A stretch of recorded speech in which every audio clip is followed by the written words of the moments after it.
Ladies and gentlemen, I have a message for you today that might be difficult to hear, but it is necessary. Not everyone in your family is for you. Some of the greatest betrayals in history didn't come from strangers. They came from those who shared the same last name. You must understand that the enemy does not always come in the form of an outsider. Sometimes it is the very people who sat at your table, who knew your weaknesses, who laughed with you, that will try to destroy you.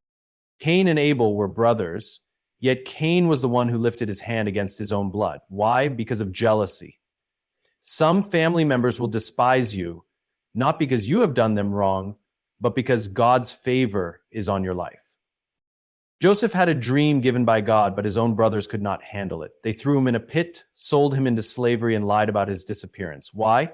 Because he carried a vision that threatened their insecurity. Some family members don't want you to rise because it exposes their unwillingness to grow. When Samson was captured, it wasn't the Philistines who bound him first, it was his own people. Some of the people holding you back right now are not enemies outside your household. They are family members who would rather see you weak than see you walk in your strength. And what about Jesus? When he was performing miracles, his own family questioned him. Isn't this the carpenter's son? Even the Son of God had to deal with relatives who did not believe in him. My friends, be wise. Some people in your family only celebrate you when you are struggling. The moment you start growing, they feel threatened. But let me tell you something. You do not need their approval to fulfill your purpose. David was overlooked by his own father, but God still anointed him as king. Your purpose is not determined by who acknowledges you. It is determined by God. Forgiveness is necessary, but foolishness is not. Love them, but do not let them destroy you. Be like Jesus. He loved everyone, but he did not entrust himself to everyone. There are some people you must feed, but you must not allow them to poison your destiny. If your own family tries to stop you, God will send the right people into your life. David found Jonathan, Jesus found his disciples, and Joseph found Pharaoh. God will always place the right people around you if you are willing to move forward. I declare over your life today, you will not be stopped by toxic family members. You will rise, you will prosper, you will fulfill your destiny.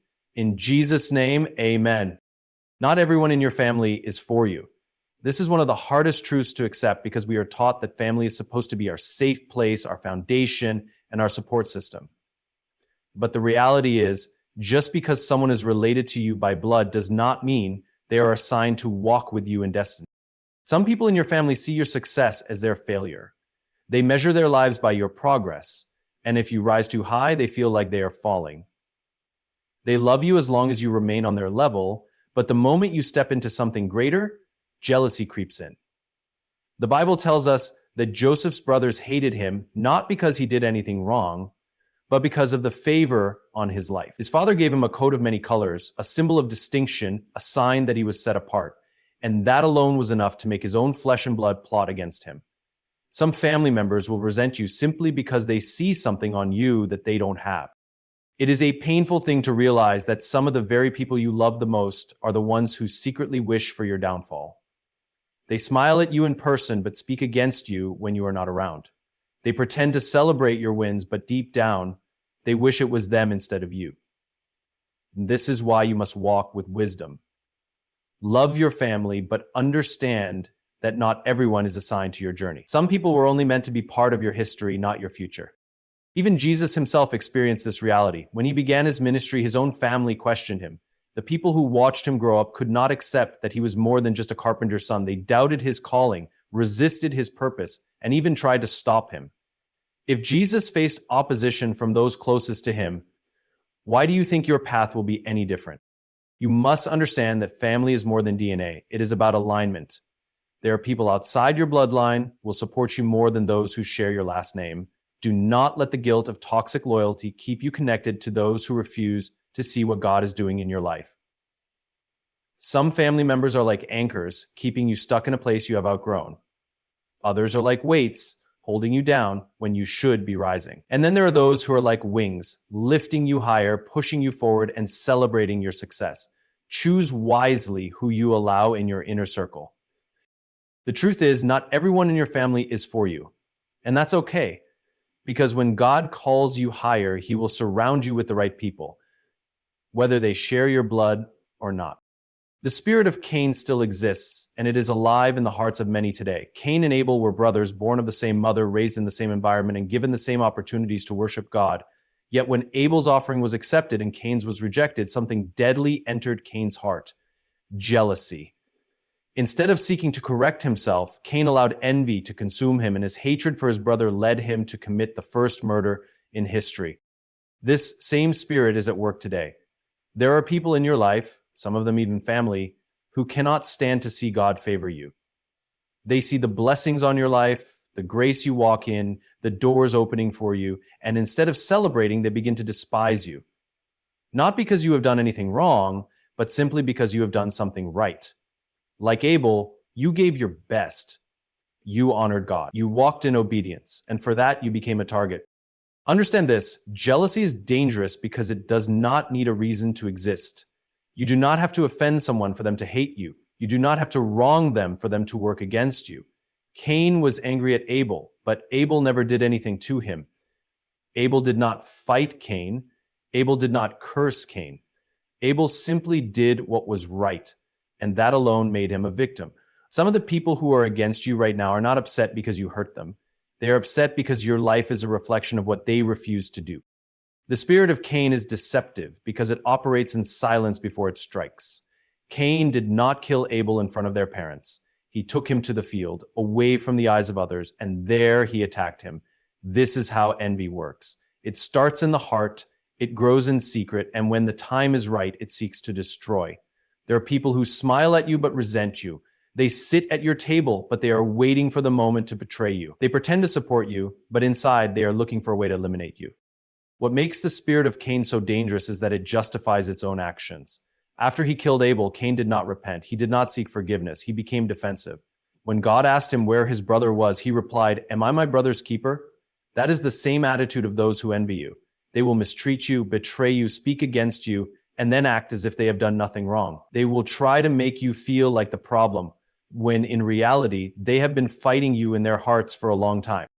But here's what you must understand: the spirit of Cain cannot stop what God has ordained. Cain killed Abel, but God still heard Abel's blood crying from the ground. This means that even when people try to silence you, God still sees, God still hears, and God still vindicates. No weapon formed against you will prosper. No attack will go unnoticed by heaven.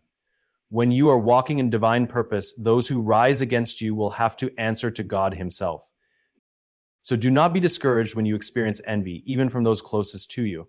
It is not about you, it is about what you carry. The spirit of Cain still exists, but so does the justice of God. Stay faithful, stay focused, and let God handle those who cannot handle your favor. Samson's greatest betrayal did not come from the Philistines. It came from his own people. He was chosen by God before birth, set apart as a Nazirite, and given supernatural strength to deliver Israel from their enemies. He was not an ordinary man. He was anointed, empowered, and unstoppable as long as he walked in his divine calling. Yet, despite his strength, despite his victories, despite the clear evidence that God's hand was on his life, the very people he was sent to protect were the ones who handed him over to his enemies. When the Philistines sought to capture Samson, they did not defeat him in battle. Instead, they went to the men of Judah, his own people, and convinced them to bind him and turn him in. The same people who should have stood with him, the same ones who should have honored his calling, the same ones who benefited from his strength were the ones who tied his hands and delivered him to destruction. This is one of the most painful realities of life. Betrayal rarely comes from outsiders. It comes from those who should have protected you. Samson did not just fight against the Philistines. He had to fight against the very people he was called to help. And many people today find themselves in the same position. You are trying to build something great, but the resistance is not just coming from outside forces. It's coming from within your own circle.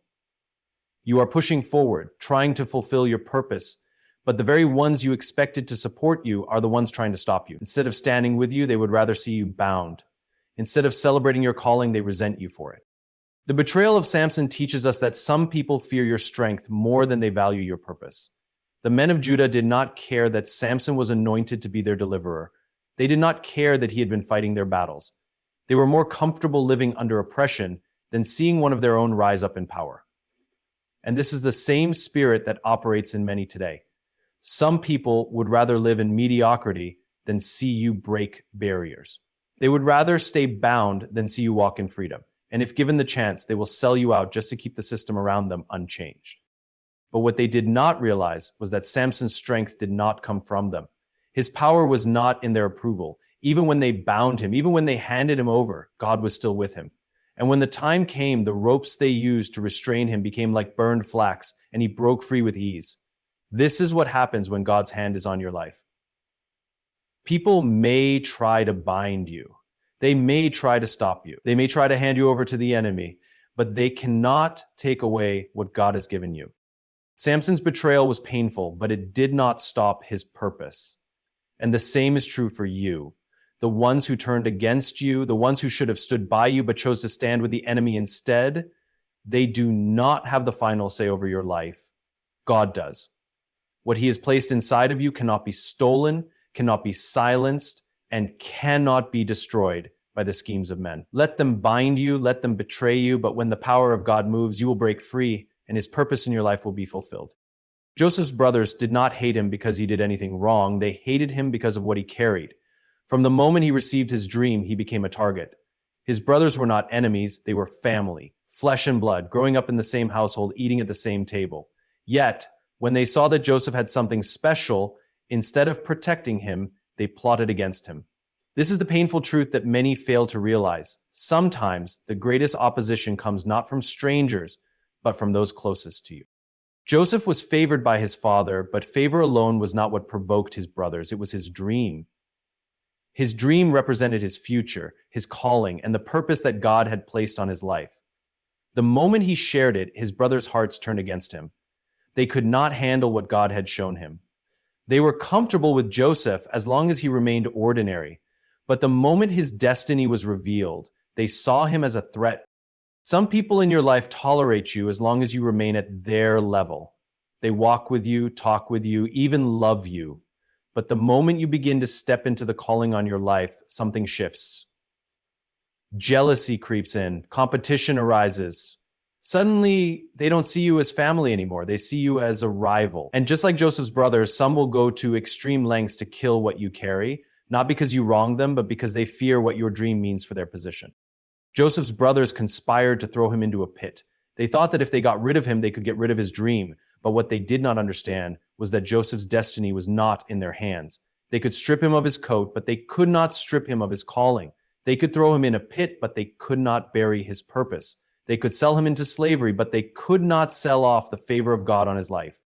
This is the mistake of those who try to destroy a dreamer. They think that by attacking you, by betraying you, by pushing you away, they can stop what God has spoken over your life. But what they don't realize is that every setback is a setup. Every betrayal is a step forward. Every pit, every prison, every painful season is just a part of the process leading to the fulfillment of your purpose.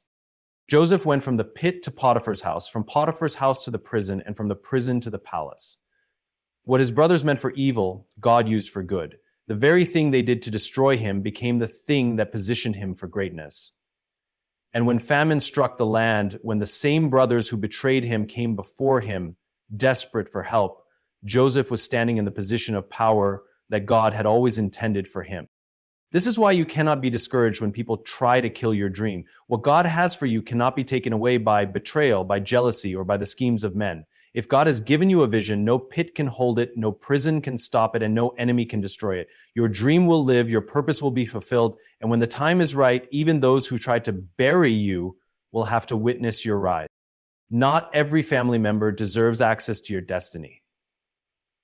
This is one of the most difficult lessons to learn, because we naturally assume that those who share our bloodline are meant to walk with us on our journey. We believe that because they were there in our past, they are supposed to be part of our future. But the truth is, some people, no matter how much you love them, cannot go where God is taking you. Jesus himself understood this. When he was performing miracles and fulfilling his purpose, his own family doubted him. At one point, they even tried to take him away, saying he is out of his mind. They could not see who he truly was because they were too familiar with who he used to be. And so, when Jesus was told that his mother and brothers were outside asking for him, he responded, "Who is my mother? Who are my brothers? Those who do the will of my Father." He was not rejecting his family, he was redefining it. He was showing us that destiny is not determined by DNA, but by divine alignment. There are family members who love you but do not understand you. There are those who care about you but cannot comprehend the vision God has placed inside you. And then there are those who are outright against you, who mock your dreams, who resent your growth, who feel threatened by your success. These are the ones who cannot be given access to your destiny because they will only work to hinder it. Joseph learned this the hard way. He shared his dream with his brothers, believing they would celebrate what God had shown him. Instead, they despised him, threw him into a pit, and sold him into slavery. If Joseph had known what was in their hearts, he might have kept his dream to himself. Not every family member is meant to know what God has told you. Some people will hear your vision and try to kill it before it even has a chance to grow. Samson made the mistake of trusting Delilah, giving her access to the secret of his strength. He assumed that because she was close to him, she had his best interests at heart. But the truth is, not everyone who is close to you is for you. Some people only want access to you so they can weaken you. They will pretend to support you, but their true motive is to find out where you are strong so they can attack you in your most vulnerable place. Jesus had 12 disciples, but he only took 3 with him to the mountain of transfiguration. Why? Because not everyone is meant to see certain dimensions of your journey. Some people will misunderstand what God is doing in your life. Some will question it. Some will try to bring you back down to where they are comfortable. And so wisdom teaches us to be selective, to love everyone, but to give access only to those who are aligned with where God is taking us. There are family members who are like scaffolding. They are there for a season, but when the building reaches a certain height, they have to be removed. If you try to hold on to them beyond their purpose, they will only weigh you down. You cannot fulfill destiny while dragging people who refuse to grow. You cannot move forward while trying to convince those who refuse to believe in you. This is why God told Abraham to leave his father's house and go to a land he would show him. Abraham had to separate from the familiar in order to step into the promise. And when he took Lot with him, problems arose because Lot was never supposed to go in the first place. Some delays in your life are not caused by the enemy, but by the people you refuse to let go of. If you are not careful, the wrong people will talk you out of your destiny. They will plant seeds of doubt. They will remind you of your past. They will try to hold you back with guilt and obligation. But you must remember, your calling is greater than your comfort. Your assignment is greater than your attachments. And if it means walking alone for a season, then so be it. Because at the end of the day, it is better to walk alone with God than to be surrounded by people who are leading you away from his purpose. Judas was close, but he was still a traitor. He walked with Jesus, talked with Jesus, sat at the same table, and witnessed the same miracles as the other disciples. He had access to Jesus in a way that few ever did, and yet despite all of this, his heart was never truly with him. This is one of the greatest lessons about betrayal. It does not come from a distance, it comes from those who are close. Strangers cannot betray you because betrayal requires trust, it requires relationship, it requires proximity. The most dangerous enemies are not the ones outside your circle, they are the ones inside it. Judas did not look like a traitor. He was not standing on the sidelines plotting from afar. He was walking side by side with Jesus, holding the money bag, managing the finances. From the outside, he appeared loyal, committed, and trustworthy. But on the inside, greed had consumed him, and he was looking for an opportunity to trade his relationship with Jesus for personal gain. Some of the people who are closest to you are not with you because they believe in you. They are with you because of what they can get from you. As long as they benefit from your presence, they will stay. But the moment they see an opportunity to gain something at your expense, they will not hesitate to sell you out. Judas was not just any disciple. He was handpicked by Jesus. This shows us that sometimes even divine selection does not exempt us from dealing with betrayal. You can be anointed, you can be chosen, you can be walking in your purpose, and still there will be a Judas in your midst. This is why you cannot be naive about the people around you. Just because someone is close does not mean they are loyal. Just because someone has access does not mean they have good intentions. Judas kissed Jesus not as a sign of love, but as a signal of betrayal. This is how deception works. Betrayal often comes disguised as affection. People will smile in your face while working against you in secret. They will act as if they support you while plotting your downfall. They will stay close enough to you not because they love you, but because they need to know your next move. But here is the key. Judas did not stop Jesus. His betrayal did not cancel the mission, it fulfilled it. Jesus knew Judas would betray him, yet he never tried to stop him. Why? Because even Judas had a role to play. Some betrayals are necessary for destiny. If Judas had not betrayed Jesus, the cross would not have happened. If the cross had not happened, redemption would not have been fulfilled. This means that the people who betray you are not ending your purpose, they are pushing you into it. The people who sell you out are not destroying you, they are positioning you. What the enemy means for evil, God always turns for good. So do not be discouraged when a Judas is revealed in your life. Do not waste time chasing after them, trying to convince them to be loyal. Let them go. Because in the end, their betrayal is only setting you up for elevation. Judas was close, but he was still a traitor. And that is the reality of life. Some of the people who walk with you are not truly for you, but do not fear them, do not fight them, and do not let their actions distract you, because what God has ordained for your life will come to pass, betrayal and all. Toxic family will guilt trip you into staying small. They will use emotional manipulation, past ties, and even cultural or religious expectations to keep you from growing beyond the level they are comfortable with. Not because they do not see your potential, but because your elevation exposes their stagnation. Some of the most dangerous limitations do not come from enemies, but from the very people who should be pushing you forward. They will remind you where you came from, not to celebrate your journey, but to keep you in a box. They will say things like, "Don't forget where you came from," when what they really mean is, "Don't grow beyond us." They will say, "We are family, we are supposed to stick together," when what they really mean is, "We don't want you to go where we cannot follow." Guilt is one of the strongest weapons of toxic people. They will make you feel like success is betrayal, like choosing yourself is selfishness, like moving forward is abandoning them. But the truth is, you do not owe anyone your destiny. You do not have to shrink yourself to make others comfortable. You do not have to dim your light so they do not feel insecure. If God is calling you higher, you cannot stay low to keep others happy. Even Jesus faced this. When he returned to his hometown, the people who had watched him grow up could not accept his calling. They said, "Isn't this the carpenter's son?" They could not see him as the Messiah because they were too familiar with who he used to be. And because of their unbelief, Jesus could not do many miracles there, not because he lacked power, but because their mindset created an environment that rejected greatness. This is what happens when you stay in a place where people refuse to see you for who you are becoming.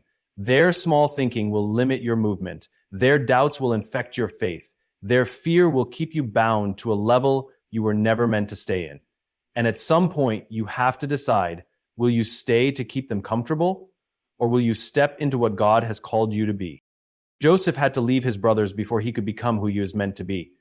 Abraham had to leave his father's house before he could step into the promise. Even Jesus had to separate himself at times to fulfill his mission. This is not abandonment, it is obedience. Because some people will never support your growth, no matter how much you love them. Toxic family will call you too good when you start changing. They will accuse you of forgetting them when you break free. They will try to pull you back with guilt, with obligation, with emotional debt. But you cannot let guilt keep you small. Growth will always cost you relationships that are tied to your past. But staying small will cost you your destiny. You can love them, you can pray for them, you can honor them, but you cannot let them stop you. Because the truth is, the ones who truly love you will celebrate your growth, not resent it. The ones who are meant to be part of your future will rise with you, not try to hold you back. And those who refuse to grow will either have to watch you from a distance or be left behind. Some relatives are sent to delay or distract you. Not every person connected to you by blood is connected to your destiny. Some are placed in your life to support you, while others are there to slow you down, divert your focus, or even sabotage your progress. And the most dangerous part? They often don't look like enemies. They come disguised as concerned family members, as people who only want what's best for you. Yet their presence in your life is not pushing you forward, it's keeping you stuck. The enemy understands that if he cannot destroy you, he will try to delay you. If he cannot stop you, he will attempt to distract you. And sometimes the greatest distractions don't come from strangers, they come from those closest to you. People who constantly pull on your emotions, who drain your energy, who introduce unnecessary drama, who bring division, who make you second guess yourself. They will make you feel obligated to stay in situations that no longer serve your purpose, to carry burdens that were never meant for you, to waste time trying to prove yourself to those who refuse to accept you. Samson was not defeated because of the Philistine army. He was defeated because of Delilah. His downfall did not come from an external enemy, but from someone who was given too much access to his life. This is the danger of the wrong connections. Some people come into your life not to build you, but to weaken you. They are assigned to discover your strength only to use it against you. And many times these people are not strangers, they are familiar. Abraham's journey was delayed because he took Lot with him.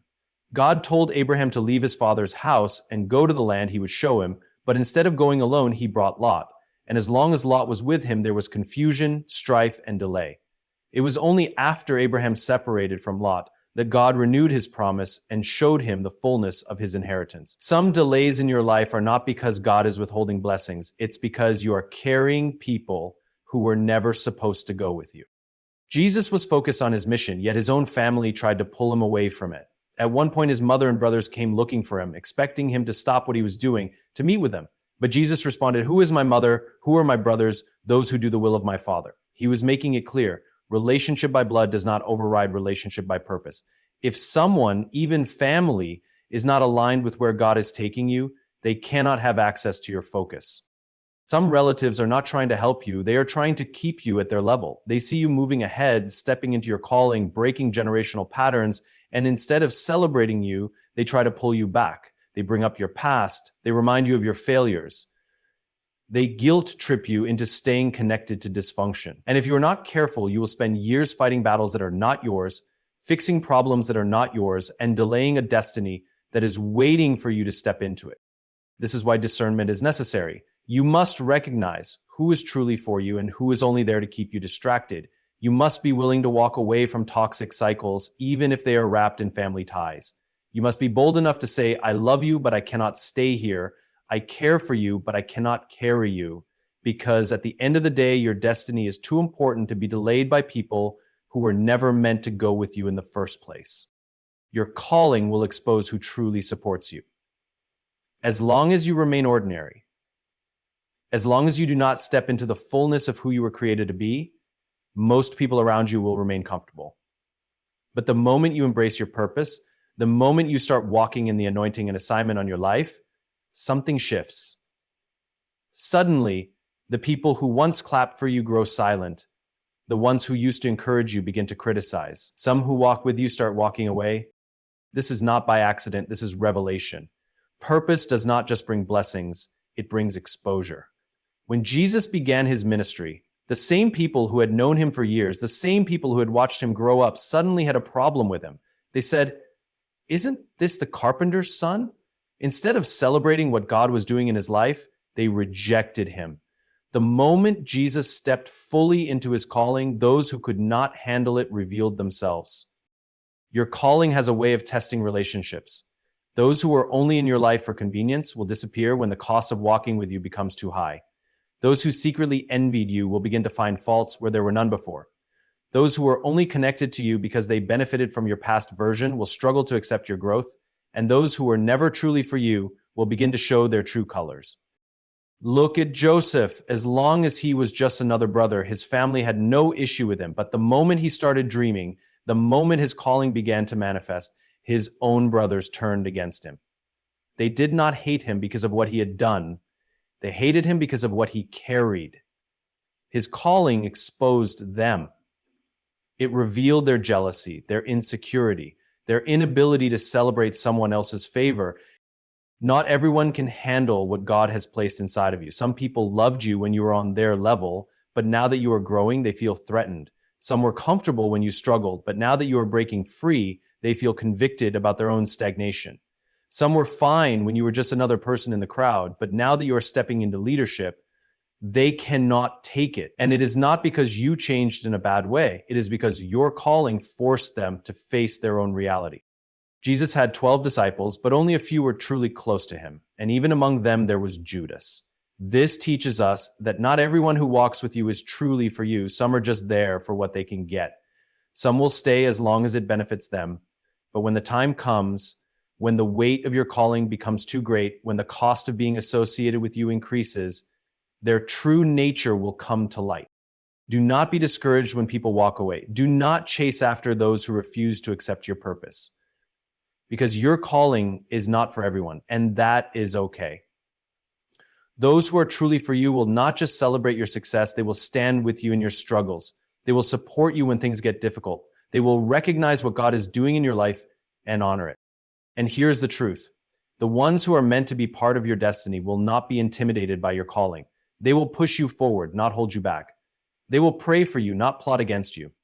They will see your growth as an opportunity to grow with you, not as a reason to resent you. So let your calling do its work. Let it expose what needs to be revealed. Let it separate the real from the fake, the seasonal from the permanent, because in the end, those who are truly for you will be standing with you when the purpose God has placed on your life is fully revealed. Be wise as a serpent, gentle as a dove. This is a principle that requires balance, an instruction that teaches us how to navigate a world where wisdom and kindness must coexist. Too much wisdom without gentleness can make you harsh and unapproachable. Too much gentleness without wisdom can make you naive and vulnerable.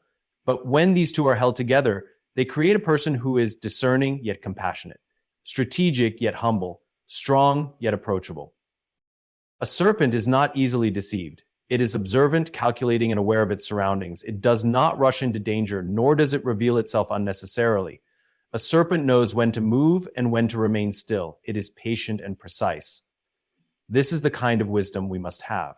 We must be discerning about the people we allow into our lives, the decisions we make, and the paths we choose. Wisdom keeps us from falling into traps, from being manipulated by others, from making reckless choices that could cost us our destiny. But wisdom alone is not enough. Jesus said we must also be as gentle as a dove. A dove represents peace, purity, and the ability to bring calmness into any situation. While a serpent is strategic, a dove is compassionate. A serpent avoids unnecessary conflict, but a dove carries the ability to heal and reconcile.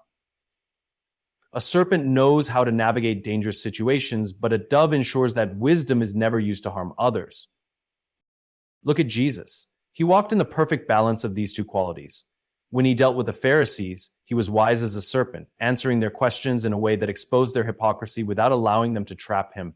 When he ministered to the broken, he was gentle as a dove, showing compassion to those who needed grace.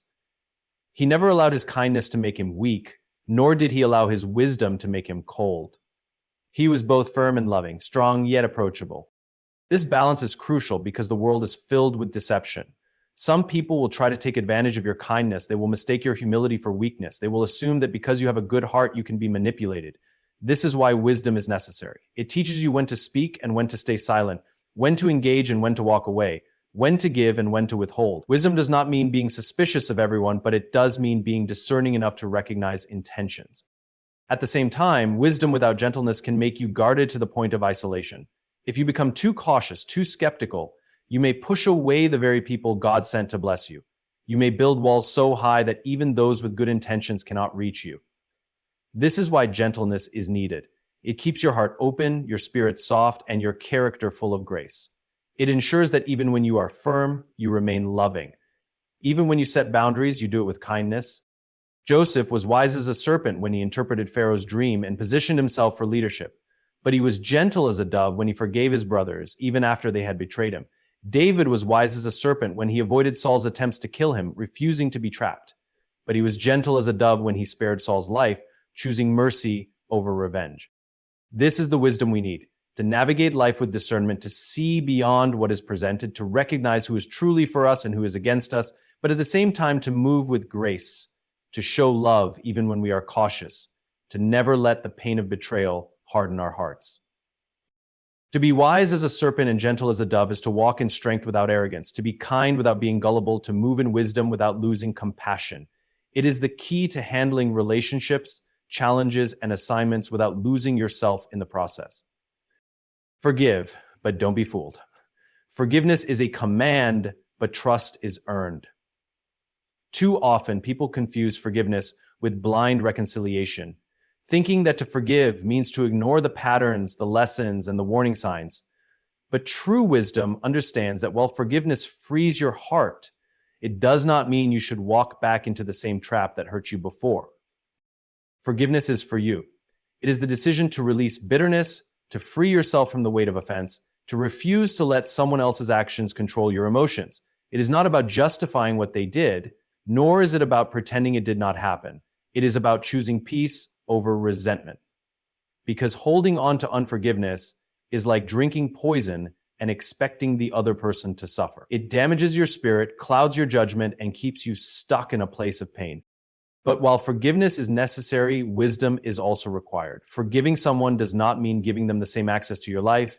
It does not mean ignoring the patterns that have already been revealed. Some people are not sorry. They are just looking for another opportunity. Some do not change. They just get better at hiding their intentions. And if you are not careful, you will keep allowing the same betrayals, the same wounds, the same disappointments, simply because you thought forgiveness meant returning to what broke you. Jesus forgave, but he was never fooled. He knew Judas would betray him, yet he did not waste time trying to change him. He forgave Peter after he denied him, but he also tested him before restoring him.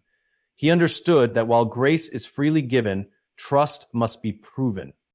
Joseph forgave his brothers, but he did not immediately reveal himself to them. He tested their hearts first. He had to see if they had truly changed before allowing them back into his life. Because wisdom understands that some people will say the right words, but their hearts remain the same. Some will apologize, not because they regret their actions, because they want to regain access. And if you are not discerning, you will mistake manipulation for repentance. Forgiveness does not mean tolerating abuse. It does not mean subjecting yourself to toxic cycles. It does not mean allowing people to keep disrespecting you just because you have a good heart. Boundaries are not a lack of forgiveness. They are a sign of wisdom.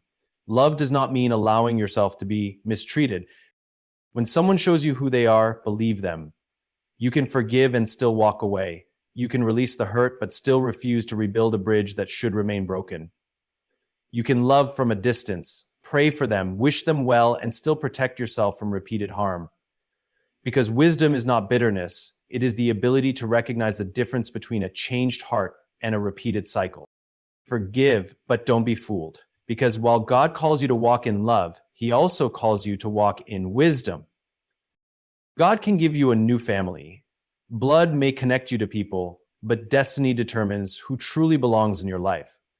Some people hold on to toxic relationships simply because of family ties, believing that they must endure mistreatment, betrayal, and rejection just because they share the same last name.